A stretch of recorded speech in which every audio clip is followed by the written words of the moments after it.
నమస్తే మా లైఫ్లో స్ట్రెస్ ఉండాలి కానీ స్ట్రెస్ లైఫ్ అవ్వకూడదు కదా. మార్నింగ్ నుంచి నీకు 100 టెన్షన్స్ ఉంటాయి కాదన్ను, కానీ ఈవినింగ్ 1 గంట వీలు చూసుకొని మీ ఫ్రెండ్స్తో అలా పార్క్కి రామా.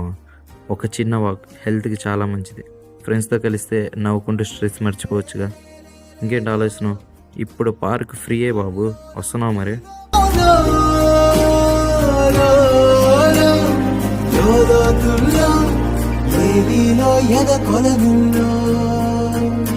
నిండు పున్నమేళ మబ్బు కమ్ముకొచ్చి సింహ సీకటల్లిపోతుంటే నీ గమ్యం గందరగోళం.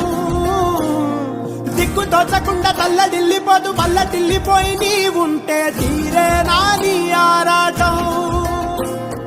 ఏ హేతువు నుదుటి రాతల్ని మార్చిందో నిశితంగా తెలిసేదెలా. రేపే డౌనో తేలాలంటే